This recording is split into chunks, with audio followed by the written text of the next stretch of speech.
Part 25. Kompensasi kecupan.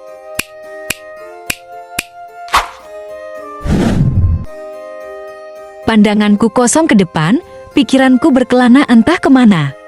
Aku galau, hatiku begitu meroda gelisah. Wanita mana yang tak gelisah setelah mendengar suaminya pernah memiliki wanita di masa lalu? Suamiku tak pernah bercerita atau sekedar mengungkit nama wanita itu. Hingga aku tahu dengan sendirinya, bukan dari bibir suamiku sendiri. Aku tak paham apa sikapku ini wajar untuk seorang istri. Tapi itu yang kurasakan. Ayu adalah wanita pertama yang menjajah hati Mas Jaka. Dia merajut kasih bersama suamiku 5 tahun lamanya. Lebih lama dibanding umur pernikahanku yang sejagung ini. Hanya itu informasi yang kudapatkan dari Bapak. Ingin kukulik sebanyak-banyaknya mengenai siapa Ayu sebenarnya. Namun apalah daya, Bapak mengatakan untuk tak perlu mencari terlalu jauh. Karena bagaimanapun, Ayu hanya masa lalu suamiku. Memanglah betul, tapi sebagai perempuan, mana bisa ku hanya diam ketika naluriah kecemburuan sudah mampu memburu bagaikan intel negara? Aku bahkan bernapas dengan tidak tenang. Mau ku tanya langsung dengan Mas Jaka, tapi nyatanya kita sedang berjauhan. Bahkan untuk berkomunikasi di telepon genggam, butuh dukungan alam, karena suamiku katanya sudah naik berlayar. Ahab, sungguh sial. Aku melamun tak mengingat waktu. Senja kini bergulir menjadi gelap. Aku masih duduk di posisi yang sama, hanya diam diri saja. Yang bergerak hanya pemikiran kotorku yang saling bersaut. Pak Rahul yang hendak ke dapur terhenti. Dia terusik dengan kehadiranku. Beliau mendekatiku dan duduk bersebelahan di kursi sofa yang aku duduki. Kehadirannya yang menggerakkan sofa tak membuat diriku sadar. Aku masih larut dalam lamunan seorang diri. Baru ketika pahaku disentuh perlahan, aku tertegun dan mengerjapkan mata. Pak Rahul! Kagetku. Beliau menatapku, terlihat mengerutkan kening. Kamu kenapa malam-malam melamun? Tidak biasanya melamun. Tak mungkin aku mengatakan bahwa pikiranku terusik dengan sebuah nama. Aku mendadak merasa naik level, gengsi untuk mengatakan bahwa aku dilanda cemburu. Tidak, Pak, Ana tidak melamun. Aku duduk di sebelahmu pun, kamu tak rasakan, kamu malah tak bergerak. Memang apa yang kamu pikirkan, Ana? Cerita dengan Bapak, siapa tahu Bapak bisa memberikan solusi. Bagaimana bisa memberikan solusi?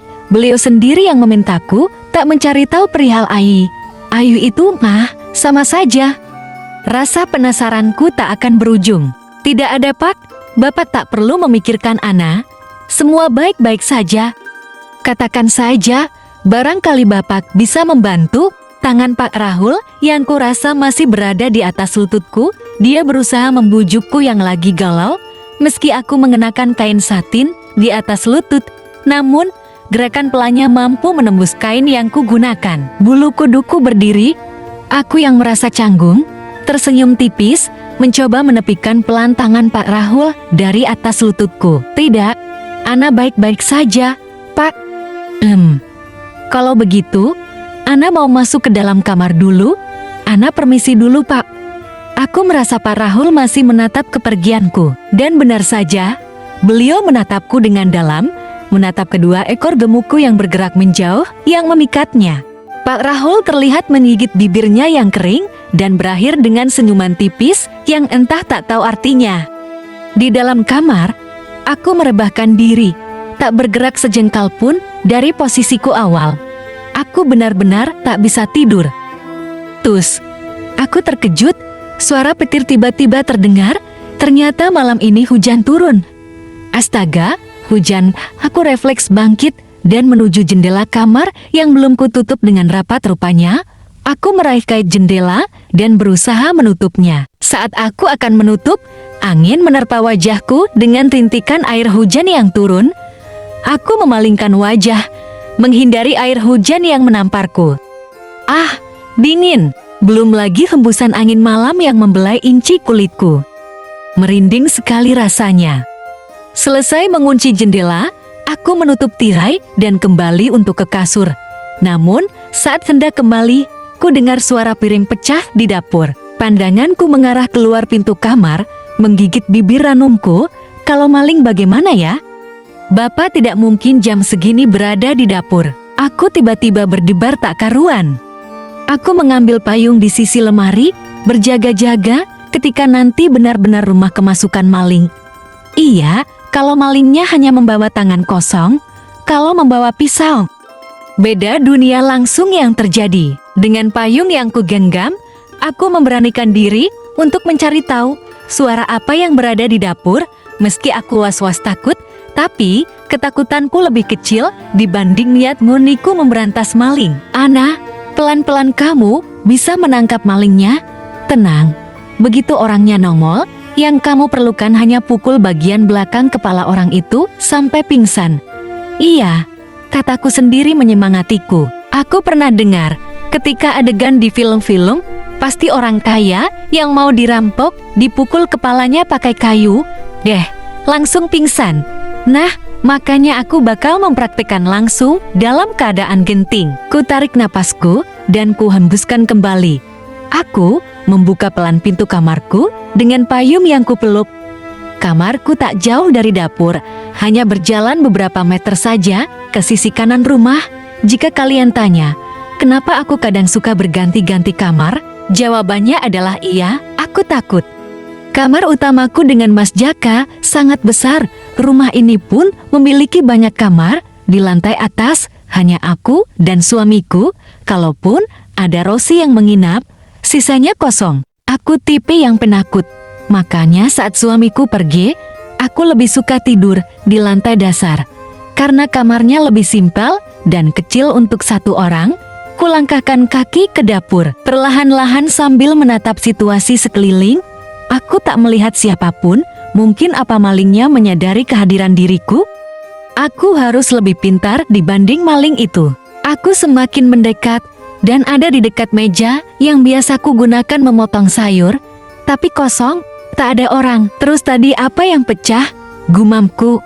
Aku berdebar tak karuan, hanya ada dua pemikiran, maling atau hantu. Sialnya aku takut keduanya. Kamu cari apa? Aku yang melamun terkejut dan berteriak.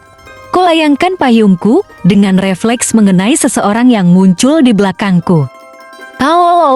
Hap. Mataku mengerjap dan benar-benar hampir kopot. Pria itu adalah Pak Rahul, mertuaku. Bapak. Loh, Pak Rahul memejamkan mata dengan tangan memegang keningnya yang berdarah. Tanganku membuang payung ke belakang dan meneguk salivaku dengan paksa. Bapak tidak apa-apa. Aku mendekati beliau dan menatap dengan khawatir. Aku melakukan kesalahan, memukul mertuaku sendiri. Kulihat keningnya yang sedikit memar. Berdarah, aku panik melihatnya dan membawanya jauh dari dapur.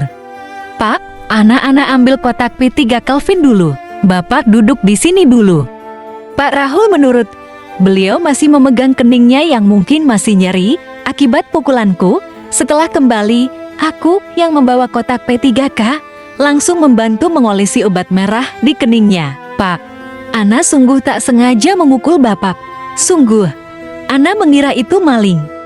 Ana tidak bermaksud untuk memukul Bapak. Maaf, Pak, maaf. Pak Rahul menghela napas. Sudahlah, lagian kamu ngapain di dapur membawa payung? Tanyanya kembali. Ana kira maling. Soalnya, ada suara piring pecah yang Ana dengar. Pak. Itu saya yang menjatuhkannya. Ana saya. Lapar tapi malah piringnya licin. Jatuh wajar saja. Ana di kamar mendengaran suara piring pecah. Ternyata Bapak. Iya, saya sedang cari sapu, membereskannya.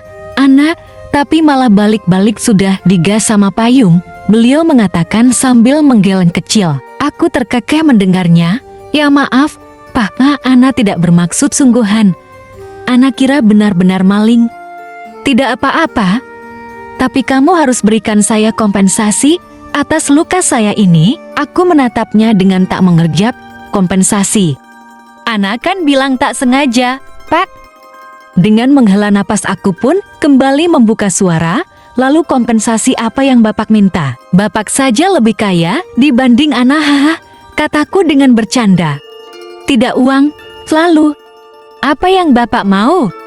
Mataku melihat pria itu mendongak. Mata kami bertemu dan membuat aku merasa sedikit aneh. Apa aku suka tatapan Pak Rahul yang dalam? Kecup saya. Jantungku deg-degan mendengarnya. Mataku mengerjap, sementara mata sendu Pak Rahul masih setia menatapku dalam. Ayo kecup.